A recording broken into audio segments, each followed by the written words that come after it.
2023-24 বৰ্ষৰ আজি প্ৰথম শিক্ষাৰম্ভৰ দিন।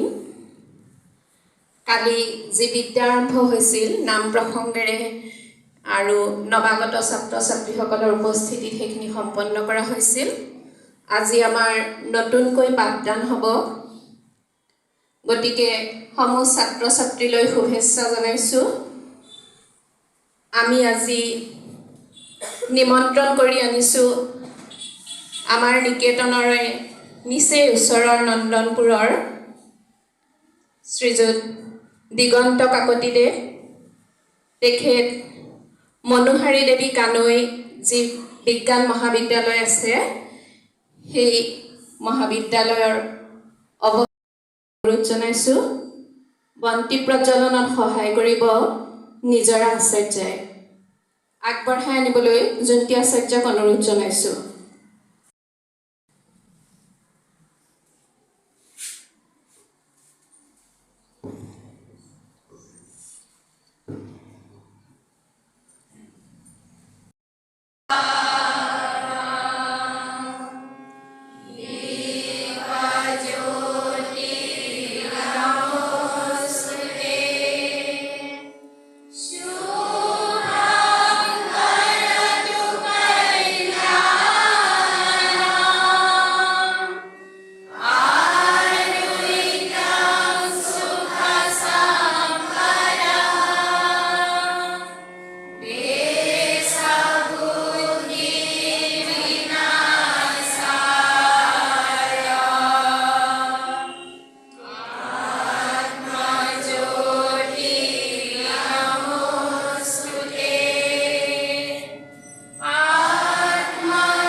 শ্ৰেণীকালি প্ৰকাৰ 1 কুৰু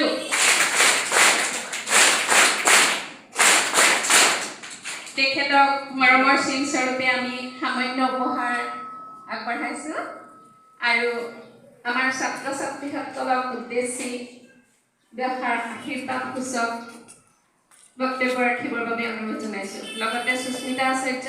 আৰু ৰীতা আচাৰ্যক ধন্যবাদ জ্ঞাপন কৰিছো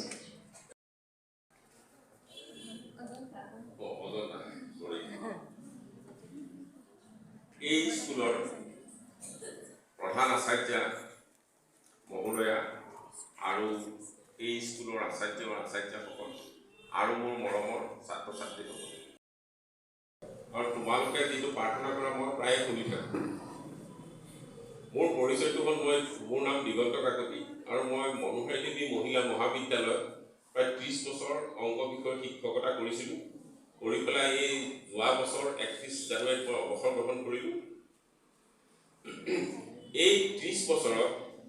মই মোৰ ছাত্ৰীসকলক আমাৰ কলেজত ছাত্ৰ নাছিল ছাত্ৰীসকলক কি শিকালোঁ মই নাজানো কিন্তু ছাত্ৰীসকলৰ পৰা মই কিছু কথা শিকিলোঁ তাৰ এটা সৰু উদাহৰণ দিলোঁ এবাৰ থাৰ্ড ইয়েৰ আজিকালি হৈছে থাৰ্ড ইয়েৰ বুলি নকয় 6 চেম বুলি কয় 6 ছেমিষ্টাৰৰ ছোৱালীকেইজনীৰ লগত মই এটা কথা পাতিছিলোঁ বিশেষ বিষয় তেতিয়া মই পটকে ক'লোঁ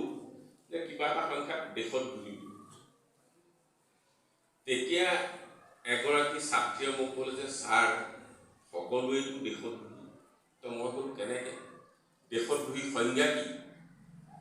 যি দেশৰ বিৰুদ্ধে বিদ্ৰোহ ঘোষণা কৰে যি দেশৰ বিৰুদ্ধে যুদ্ধ ঘোষণা কৰে তাকে দেশত ঘূৰি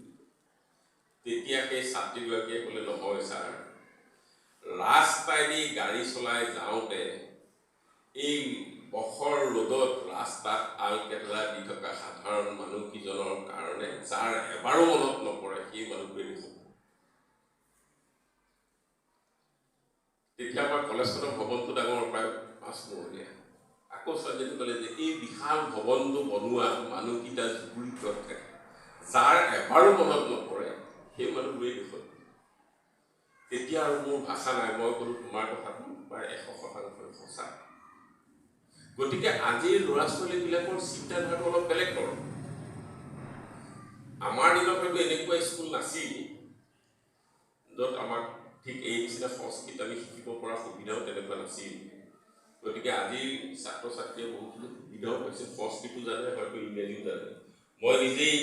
বৈদিক মেথামেটিক্সৰ কিতাপখন পঢ়ি চাইছিলোঁ যিহেতু মই সংস্কৃত নাজানো ইংলিছ ভাৰ্চনটো চাইছিলোঁ এই ইংলিছ ভাৰ্চনটোত সংস্কৃতৰ এটা শ্লোক থাকে তাত এটা পূৰা মেথামেটিকৰ ফৰ্মুলা সোমাই এতিয়া আমাৰ সংস্কৃতটো গৈ পেলাই জাৰ্মানীত চৰ্চা কৰে কিন্তু আমাৰ ইয়াত সেই বস্তুটো লোপ পাইছে মই এটা আশাবাদী যে এইখন স্কুলত সেই সংস্কৃতৰ চৰ্চাটো আৰম্ভ হৈছে আজি মই তোমালোকক বৰ বেছি দীঘলীয়া নকৰোঁ যে এই স্কুলত পঢ়াৰ বা এই ইনষ্টিটিউশ্যনত পঢ়াৰ কথা হ'ল যে আমি জ্ঞান লাভ কৰিব লাগে জ্ঞানৰ সৰ্বোচ্চ স্তৰটো হ'ল কি যে এই বিশ্ব ব্ৰহ্মাণ্ডৰ সমস্ত জীৱৰ প্ৰতি যদি অন্তৰত মৰম আৰু ভাল পোৱা জাগিল তেতিয়াহ'লে তোমালোকে জানিলে যে জ্ঞানী নহ'লে শিক্ষিত জ্ঞানী হ'ব এই বিশ্ব ব্ৰহ্মাণ্ডৰ সমস্ত জীৱৰ প্ৰতি যাৰ অন্তৰত ভাল পোৱা জাগিল মৰম জাগিল এজন জ্ঞানী এইখিনিতে মই দীঘলীয়া নকৰোঁ সৰু কথা এটা কওঁ যে বাৰ্ট্ৰেণ্ড ৰাছেল তাৰ নাম হয়তো সকলোৱে শুনিছে তেওঁ এজন দাৰ্শনিক আছিল যদিও এজন গণিতজ্ঞও আছিল বাৰ্ট্ৰেণ্ড ৰাছেলে সৰু সৰু শিশু কেইটামানক পঢ়াই আছে মেথামেটিক্স অংক পঢ়াই গণিত পঢ়াই আছে পঢ়াই থাকোঁতে কি হ'ল তেওঁ এজন গৱেষক ছাত্ৰ সোমাই আহি পেলাই দেখিলে যে ছাৰেনো কি পঢ়াইছে চাওঁচোন সেই শিশুকেইটাৰ বহীখন চালে যে গোটেই অংকবিলাক শুদ্ধ হোৱা তেতিয়া সেই গৱেষক ছাত্ৰজনে বাৰ্ট্ৰেণ্ড ৰাছেলক ক'লে যে ছাৰ আপুনি কি পঢ়াইছে সিহঁতৰ দেখোন সকলোবিলাকেই শুনিছে তেতিয়া বাৰ্ট্ৰেণ্ড ৰাছেলে উত্তৰ দিলে যে নহয় ভুল তুমিহে কৰিছা ইহঁতি কৰা নাই বোলে কেনেকৈ তুমি ভুল বুজিছা যে মই ইহঁতক চোকা মানুহ কৰিব খোজা নাই মই ইহঁতক ভাল মানুহ হিচাপে গঢ়িব খুজিছোঁ আজিৰ সমাজত চোকা মানুহ ঢেৰ আছে, কিন্তু ভাল মানুহ সংখ্যা তেনেকুৱা। এতিয়া মই আশা কৰোঁ যে এইখন স্কুলে, এই অনুষ্ঠানটোৱে তোমালোকক সঁচা অৰ্থত ভাল মানুহ হিচাপে গঢ়ে। তাৰ যিটো আৰম্ভণিৰ প্ৰাৰ্থনা ইয়াতেই গম পোৱা যায় যে তোমালোক এদিন সুনাগৰিক হ'বা আৰু ভাল মানুহ হিচাপে সমাজত প্ৰতিষ্ঠা লাভ কৰিব। আৰু ইয়াকে কৈ মোৰ এই নতুন যিটো তোমালোকৰ শিক্ষাবৰ্ষ, এই শিক্ষাবৰ্ষত সকলোকে মই শুভেচ্ছা জ্ঞাপন কৰিলোঁ। কৈ মই মোৰ চমু বক্তব্য ইয়াতে সামৰিছোঁ। ধন্যবাদ।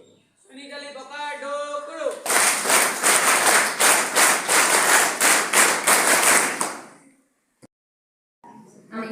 আন্তৰিক ধন্যবাদ জ্ঞাপন কৰিছোঁ। তেখেতে আমাৰ ছাত্ৰ ছাত্ৰীসকলক উদ্দেশ্যি যি সাৰুৱা বক্তব্য আগবঢ়ালে তাৰ বাবে তেখেতৰ ওচৰত আমি চিৰকৃতজ্ঞ। আৰু সঁচাকৈ আমাৰ ছাত্ৰ ছাত্ৰীসকলে তেখেতৰ বক্তব্য শুনি খুব ভাল পাইছে আৰু তেখেতেও চাগে মন কৰিছে, ইমান মনোযোগেৰে তেওঁলোকে বক্তব্য শুনিছে। গতিকে আৰু তোমালোককো কৈছোঁ, তোমালোকে যিহেতু গণিত বিষয়টো ভয় কৰা আৰু আজি ছাৰ আহিছে